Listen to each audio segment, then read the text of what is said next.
Good night, ladies and gentlemen, and welcome back to RAMP Mondaze.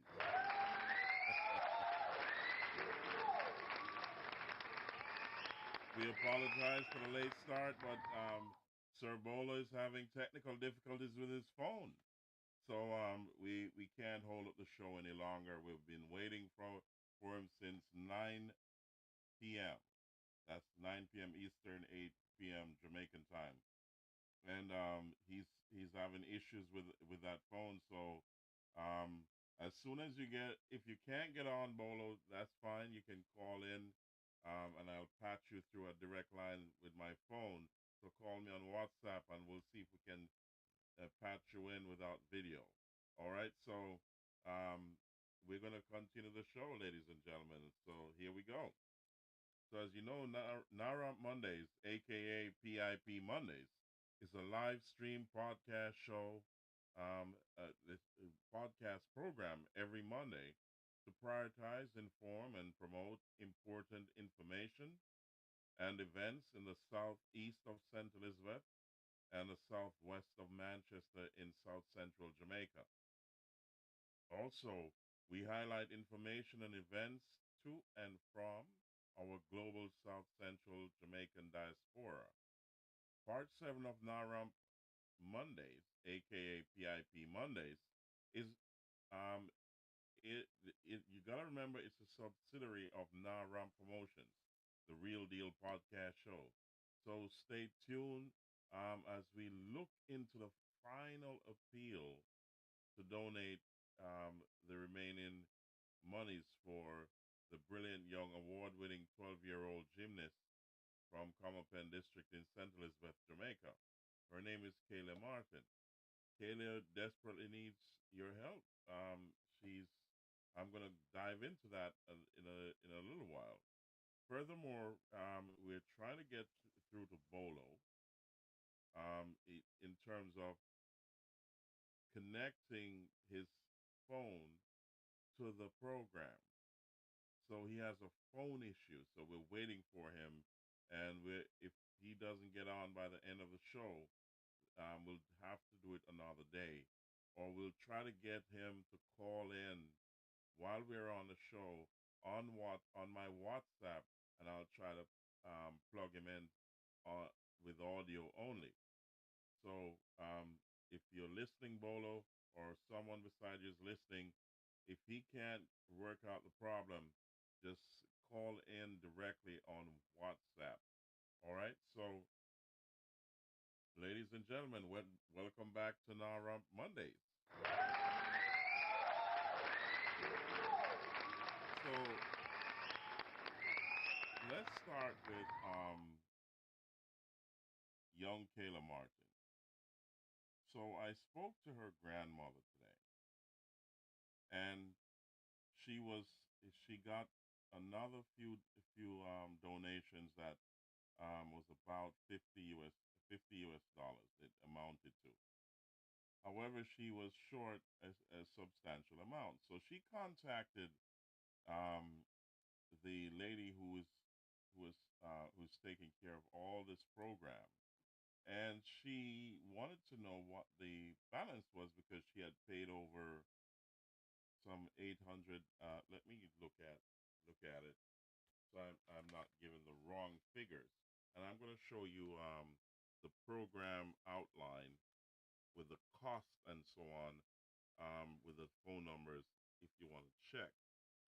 So let me get to it here. We get kind of got disorientated by this phone issue. So here we go. Now, I also wrote it down on another document, but we'll have to get back to that. So, yep. So she paid over. Um, Let me get this on screen because I don't have that paper in front of me with the calculations. All right. So here we go. So when she got this today, this was sent over to her today. Um, what we were asking for is far less than um, what they're at, what the cost is. So she got the cost breakdown today. So she had paid over um, I think $720 and then $800, something along those lines. And then there was a balance that she thought it was half of it. However, when they broke it down and gave her the registration package and the warm up gear and competition leotard cost, and also the flight, now we know that she can actually go there once she pays up the money, because the breakdown of travel and accommodation options are one child, one adult. The hotel cost is $2,065, and also there's a $784.70 transportation cost. So that in total is 2,849.70. But we need to know, and I'm going to find out tomorrow, what if the registration package and the warm up gear and leotard is also in a part of that $3,000 she was told. So I'm going to get on that tomorrow.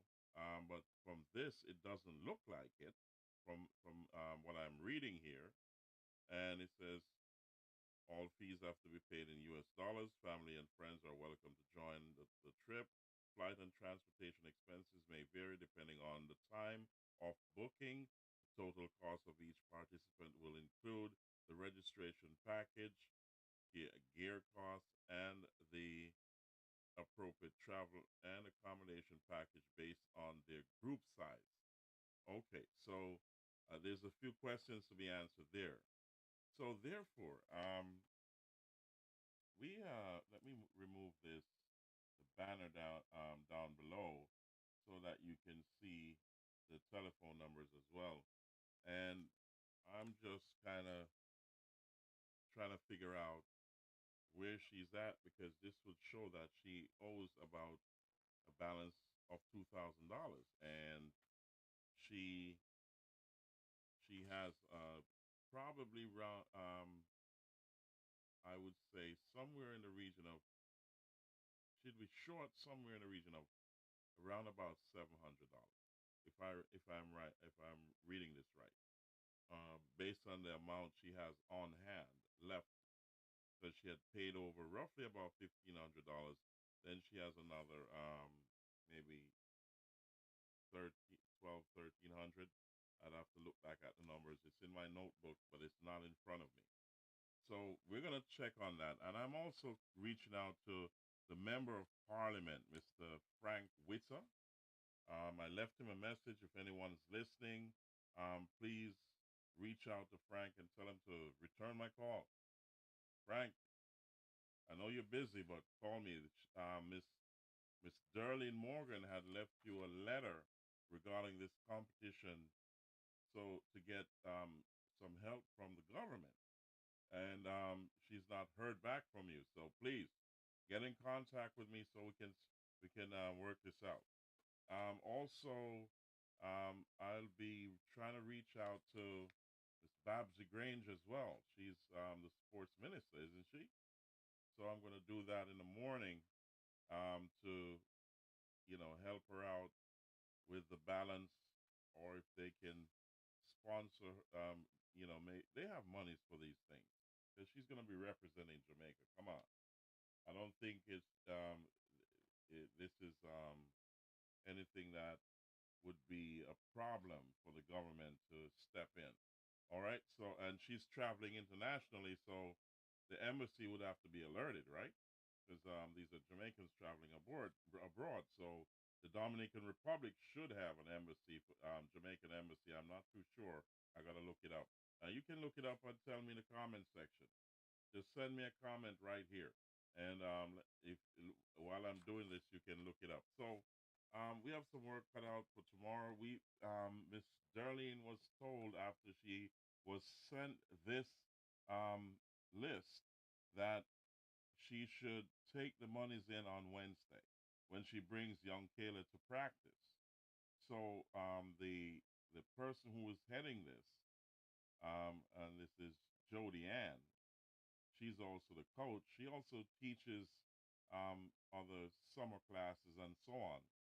So she was extremely busy. She could not meet with Miss Darling today to take what she had in her possession.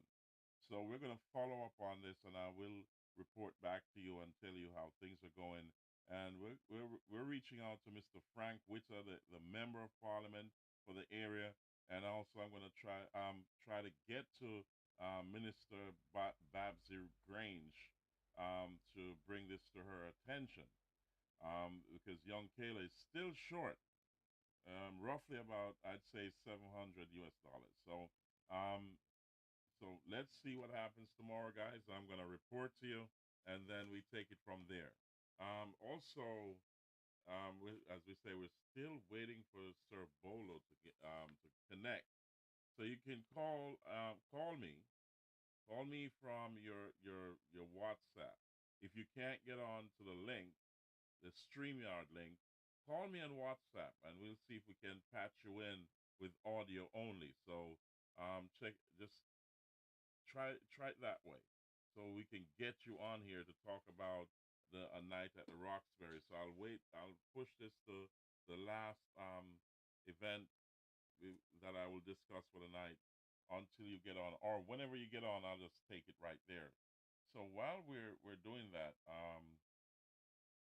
I'm gonna switch over to some immigration news, and there's some things that I need my audience to know based on what is happening on the ground here. So I'm gonna share my screen right now and show you what's going on in that category. So there's a lot of green card fraud going on, and that's nothing new, but it has taken a different turn over the last 6 to 7 months because of what's going on here with immigration.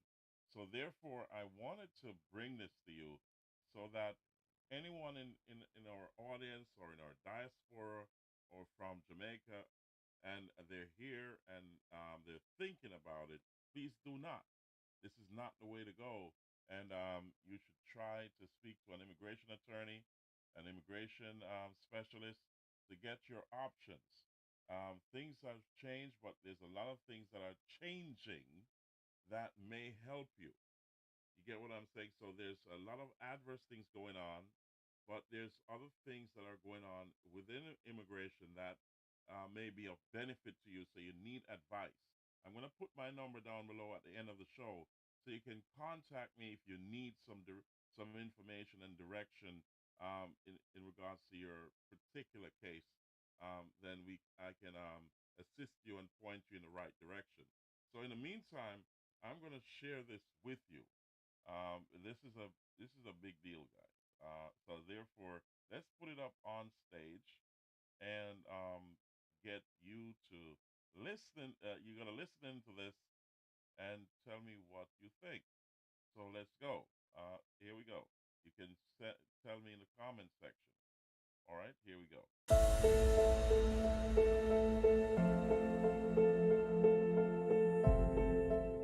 USCIS is no longer just denying suspicious applications. They're referring them to IC. If you're filing a marriage-based green card, renewing an H-1B, or even waiting on asylum, this crackdown directly affects you. One mistake could now mean removal proceedings, not just delays. Let's break down exactly how USCIS is enforcing these changes, what real applicants are facing, and how you can protect your case this year. USCIS is now acting like an enforcement agency. Since January 2025, the U.S. Citizenship and Immigration Services has expanded beyond paperwork processing. It's now actively detecting and disrupting fraud across every category: family-based, employment-based, and humanitarian. Mandatory in-person interviews are back for nearly all marriage-based green cards. Social media checks are now being quietly conducted even before biometrics appointments. And when fraud is suspected, even if unproven, cases are being referred directly to IC. Marriage fraud investigations are operating nationwide. In April 2025, federal agents arrested over a dozen individuals involved in a commercial marriage fraud ring that spanned multiple states. Fake wedding ceremonies, false cohabitation claims, and recycled documentation were all part of the scheme. The consequences? Every green card tied to those applications was revoked. Several individuals were indicted in federal court, not immigration court, facing years of prison time. USCIS has made it clear. These aren't just delays or denials. Fraud is now a felony case. If you've made it this far, it means you care about protecting your case. And that's exactly why staying updated matters. USCIS policies are shifting fast, and missing just one update could put your entire application at risk. Subscribe to Immoscope now for accurate, legally grounded immigration news that actually helps you prepare, not just react. Employment visas under deep scrutiny. Fraud isn't just about fake marriages. Employment-based cases are also being targeted. In Texas, 2 U.S. residents were charged in May 2025 for creating fake companies that sponsored applicants under EB-2, EB-3, and H-1B categories. These weren't isolated errors. These were deliberately falsified job offers, payroll records, and labor certifications. USCIS, working with ICE, arrested the offenders and revoked dozens of pending visa applications linked to the operation. Since January, over 360 arrests have taken place at or near USCIS field offices, something that would have been unheard of 5 years ago. Digital surveillance is quietly expanding. Your digital footprint, especially social media, is no longer separate from your immigration file. As of mid-2025, USCIS has reviewed thousands of online profiles, often without notice, and used them to flag cases for fraud review. They're not just looking for anti-American views. They're cross-checking relationship claims, employment timelines, and I want to mention here, guys, that when you talk about digital footprint, your phone has a GPS on it, and that GPS tells where you go and where you are every day, every second, every minute, every hour, every year. There's a log there that tells USCIS where you are. So if you claim to be at one address and that phone does not end up at that address overnight or regularly, then that in itself is is a footprint that can determine what your case is or what your situation is. So be careful because they're checking everything now. So let's go. travel histories. If you say you're living with your spouse, but your Instagram shows a different city or partner, it may become part of your interview file. A record-high backlog, and fraud makes it worse. With over 11 million immigration cases pending, the system is under strain. But according to USCIS internal reports, fraud detection investigations are one of the major contributors to these delays. Why? Because officers are now spending time investigating fake filings, verifying employment claims, and reviewing digital evidence. That means even genuine applicants may face longer timelines, not because they did anything wrong, but because others are gaming the system. Congress just approved $376 million for fraud enforcement. This isn't just rhetoric. In 2025, a dedicated fraud enforcement budget, $376 million, was approved by Congress and directed toward marriage fraud crackdowns, interview training, tip line expansions, and case audits. That money is already being used to hire more fraud detection officers, expand investigative partnerships with ICE, and deploy digital vetting tools. The result? More scrutiny, fewer shortcuts, and fewer second chances. What you should be doing right now. If you're applying for any immigration benefit in 2025, here's what this means for you. Be 100% truthful on every form. Even omissions count as misrepresentation. Use credible documentation, especially for relationships, work history, and timelines. Expect longer processing times. Now, if you notice what he said, use credible documents, so original documents that is traceable. So you don't want to be taking pictures of something that is not authentic and sending it in as something to represent whatever they're asking for or to authenticate a situation. You got to make sure that the documents you're sending in, everything checks out. You can't make a mistake these days, guys. It's going to cost you, number one, in more ways than one. So you will find that your case may be denied. It's going to cost you again to refile, and maybe depending on that situation that you're denied for, you could end up in court. So you don't want to take any risk or any chances. You got to be absolutely spot on. So that this is why you need an immigration attorney, an immigration specialist. So I'm going to put my numbers down below. Contact me if you have any questions or you need to be pointed in the right direction. I will help you. So here we go. Especially if you fall into a high-risk category like marriage-based or asylum. Avoid risky behavior online. Social media is now part of the vetting process. Report suspected fraud anonymously through the USCIS tip line. So those who like to horse around and play around on their smartphone and on social media and make suggestive uh, t- um, tweets and comments and so on, stop, because you got to think about what you're transmitting or sending out there into the World Wide Web. It stays there forever, and I'm not too sure if you, when you erase it, if it even goes anywhere. The federal government has ways to find your footprint. That's your digital footprint, and they have stepped up the game now, ladies and gentlemen. So whosoever is out there, your family members, your friend, or your friends, please let them know this is not the time for shenanigans.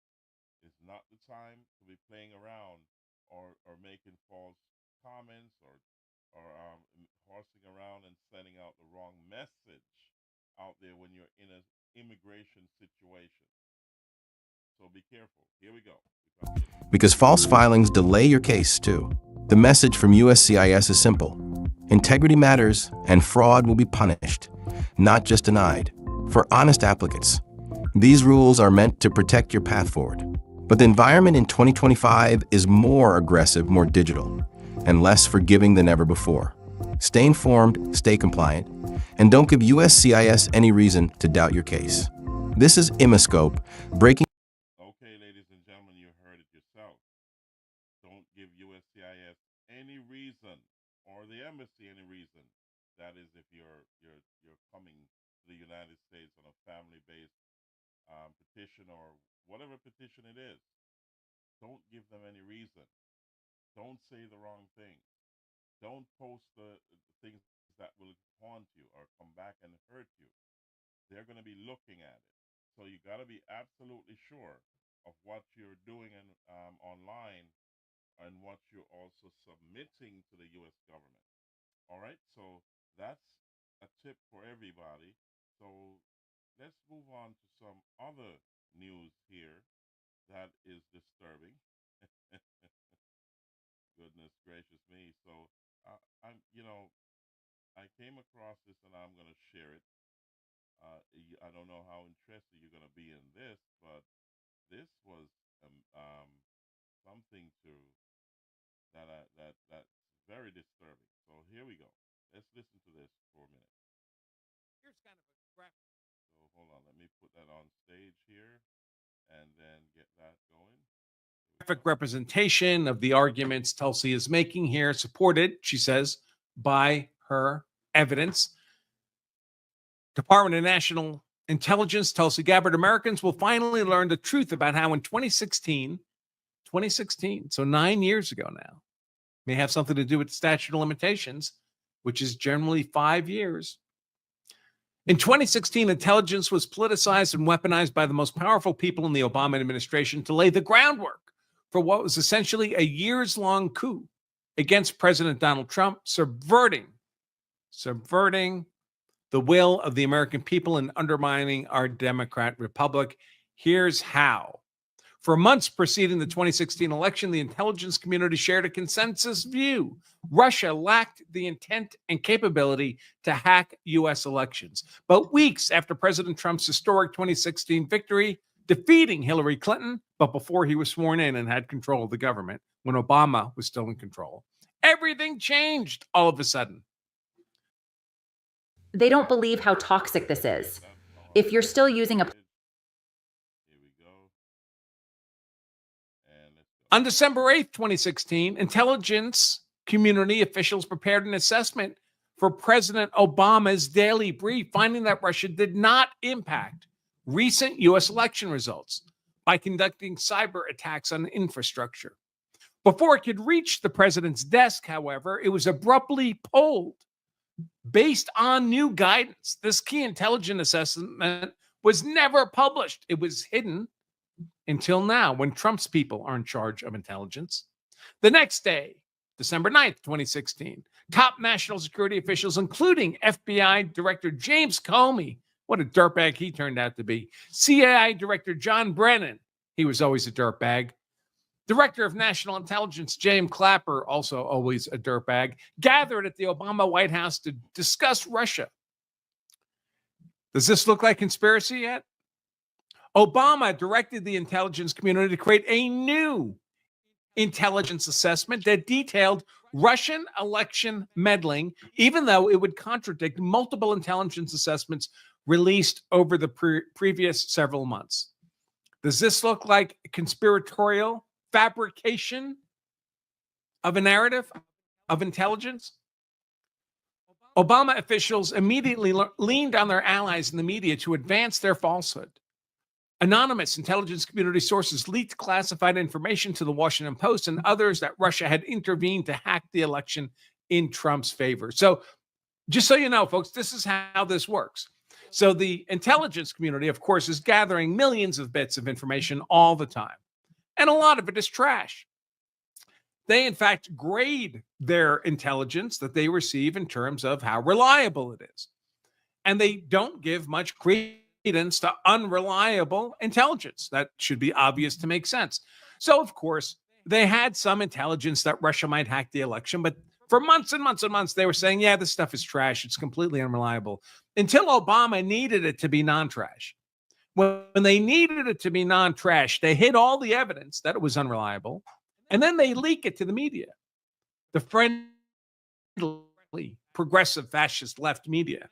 And the media publishes the leaks as unnamed sources from the intelligence community are telling us that there's Russian hacking or Russian collusion or whatever it is that Obama wanted them to say. Then the security guys grab those news reports and come back to the intelligence community and say, holy cow, have you guys heard? The papers are reporting this intelligence. That makes it more credible.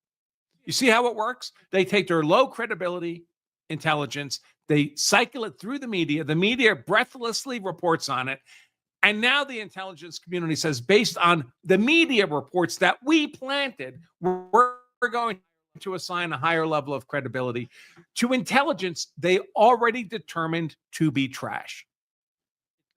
It's a complete fabrication of quality.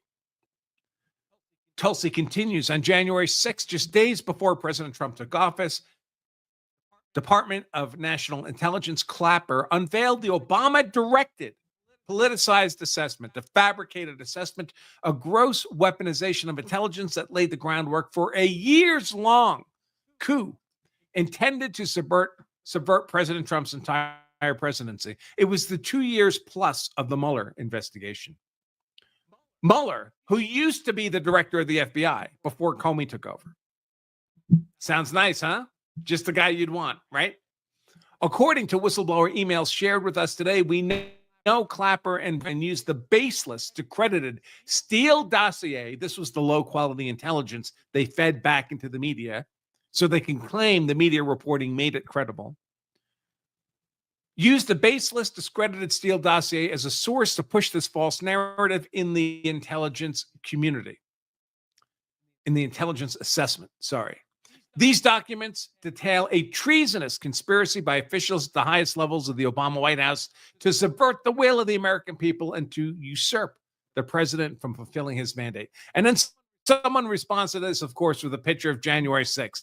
And I just want to remind everybody, the January 6th protest is completely distinguishable from everything the left does, particularly these years-long intelligence coup attempts, false intelligence coup attempts. January 6th protests, as the name suggests, took place on one day. In fact, it only took place for 5 hours. By 5 p.m. that afternoon, everybody picked up their stuff and went home. That's quite the insurrection. How many guns did they bring to this insurrection? In the most heavily armed nation on earth, lawful civilian ownership of guns. What percentage of these protesters you think owned guns at home? 100%? 150% of them? None of them brought a gun to this insurrection. And then the President Joe auto pen dementia Biden administration spent years cruelly persecuting these people until thankfully they were, of course, ultimately pardoned by the great and powerful President Donald J. Trump. A little more Tulsi Gabbard here. These documents that she released, and I've linked them in the description of today's show. These documents detail a treasonous conspiracy by officials at the highest level of the Obama White House to subvert the will of the American people. And the great and powerful Stephen Miller. Gabbard has exposed the startling depths of a seditious coup against the Republic. The forces behind this coup have done and will do anything to protect their grasp on illegal and illegitimate power. Do not underestimate their capabilities or depravities, but we are stronger. We sure are, Stephen. We sure are. All right, let's get to the subs. Thanks for watching this highlight segment of our... Ladies and gentlemen, that was some disturbing news to hear that these things that were going on that was orchestrated all the way back to the President Obama's administration.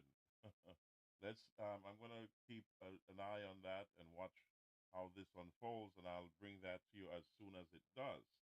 So it is interesting to see, what is coming out now, because everything is in the wide open. President Donald Trump is not joking around; he's putting it out there. So he's not keeping it on the wraps. He wants you to know what happened, because they try to persecute him in many ways, and unsuccessfully, that is, but they're still trying. Anyways, ladies and gentlemen, let's move on to, let's talk about the Alpart pension situation. We're deep into phase two, and we're almost at the end of phase two. We want to move on to phase three. However, I'm going to move on administratively. However, we need the members to, all the living members, to send in their information. And I'm going to make that appeal over the next coming week and see how it goes from there. I need every member of the Alpart hourly workers who have worked at Alumna Partners of Jamaica to send your information in, your name, badge number, telephone number, email, address, the year you started, the year you ended at the plant. That's about it, and your address. So please send it in, pass on the word, and please send in your information. We need it, because we need to move forward. But we cannot, this train will not move until you send your information in. And we're against the clock. We're working against the clock, guys, and we have a lot of people in the background who want to move forward, and we need to collaborate, but we need all of you on board. Okay, so you need to send your information in, call your other colleagues, and tell them to do the same if they have not done so. It is important that you do. So let's move on from there, and let's talk about Kay's Health Fair. That's on Saturday, July 26th. And as you know, that's this coming Saturday. So we're trying to get to Miss K. I left her a message today, so we'll see whether or not she'll be able to come on the show before the event to talk about it for a couple of minutes. I don't know. She's extremely busy with work, preparing, and all that good stuff, but coordinating all the stuff that they're gonna give away free. So you'll get free screening of blood pressure and blood sugar. That's free blood pressure checks, free blood sugar checks, and free HIV tests. We also have doctors coming in to give free back to school medicals. So also there'll be a lot of information on the New Forest High School and other stuff like health and wellness from a health and wellness company, Sagicor Insurance, and so on. So you got a lot of stuff going on July 26th at the Agri Plus Farm Store in New Forest District in Manchester. So you need to check that out, guys. It starts at 9 a.m. So bring out those who need free blood pressure checks, free blood sugar checks, and the HIV test, and so on, and the children who need free back to school medicals. The doctors will be there. You need information on New Forest High School. Come on, you gotta come on down to the health fair, Hayes Mobile Service Health Fair, and check her out at AgriPlus Farm Store in New Forest District in Manchester. Also, let's look at the cricket match that's coming up at Downs, Manchester at the Bowls Oval. This is on Sunday, August 3rd, 2025.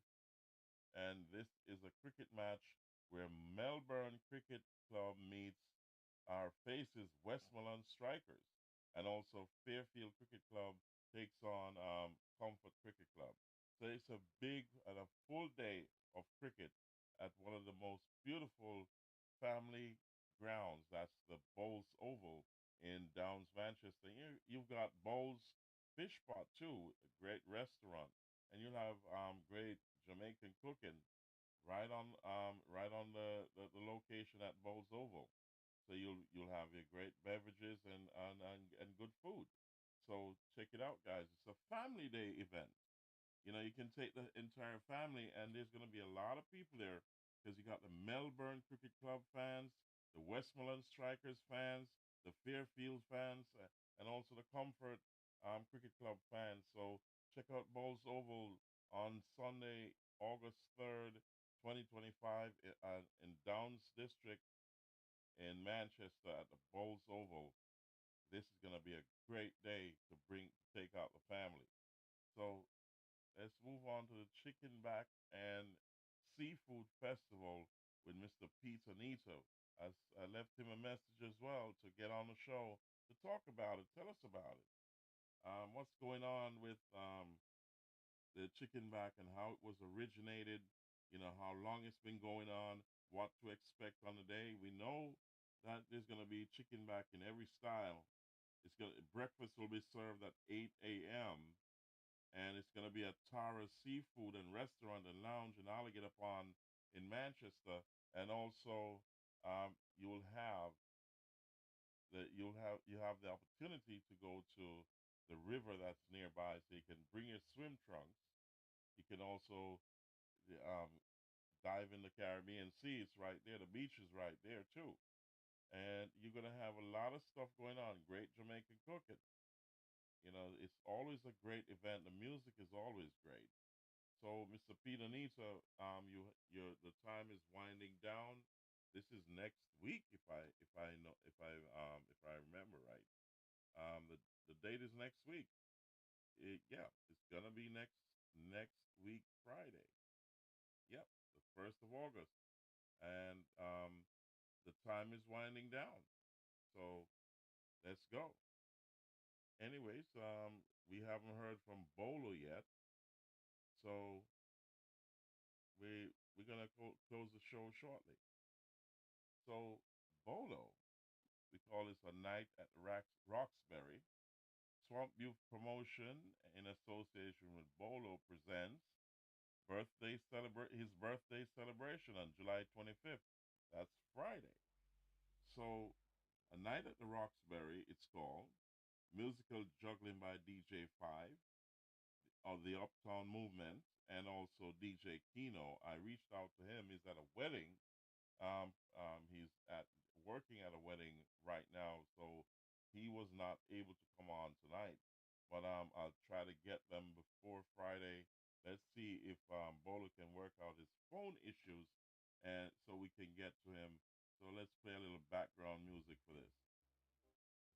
So, A Night at the Roxbury this Friday, Friday, July 25th, is going to be a big, big deal. It's going to be at Lane Road in New Forest District in Manchester. You got to check it out, guys. This is going to be one of the big, big deals. You got to understand that the location is one of those sexy locations. I'm telling you. A Night at the Roxbury is going to be off the chain. All roads lead to Lane Road in New Forest District in Manchester on Friday, July 25th. Don't miss it. You got Three the Hard Way juggling. That's DJ 5, the Uptown Movements, and the Big Bad, DJ Kino. He's going to be off the chain, guys. You're going to get some great food, great atmosphere, great roads to get there, and a lot of parking. Don't miss it. This is going to be off the chain. We're waiting for Bolo, who has phone problems. But if he doesn't come on tonight, we'll get him another night. Ladies and gentlemen, A Night at the Roxbury is going to be grown sexy and fun. You got to be there. DJ 5, the Uptown Movements, they got a lot of vibe.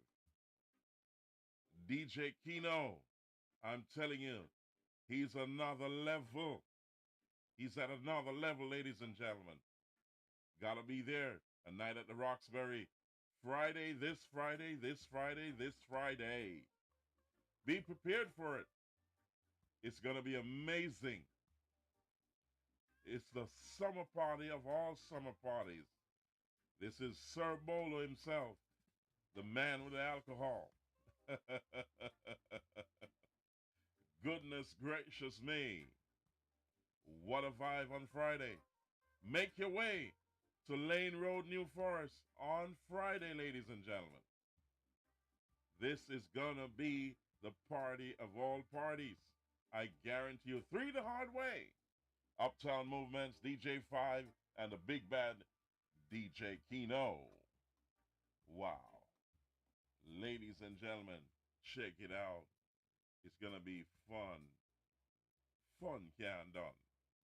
Big up yourself, Sir Bolo, and we'll try to get you back on the show before Friday. I know you're having phone problems, but don't worry about it. We got time, and we're going to get it done. All right, this is RAMP Promotions, the Real Deal podcast show. We say thank you to each and every one for making it RAMP tonight as we wrap up this show.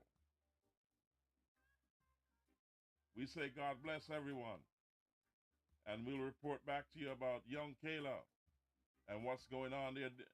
Mr. Frank Witter, we need to talk to you. And we're going to reach out to Minister Babsy Grange to see what she can do to get this under control, to get Kayla to the Dominican Republic.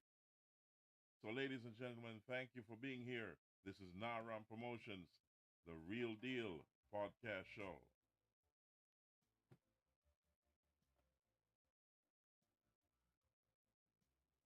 As we get ready to close the show, we say thank you for being here. Thank you for being here, ladies and gentlemen. Thank you so much, and we say that in true RAMP style. We say, and in Naram fashion, we say always remember when you go to pray when you're going out, pray when you're coming in. Always remember that God is in control. Thank you, ladies and gentlemen, for being here tonight, and we'll see you at the next show.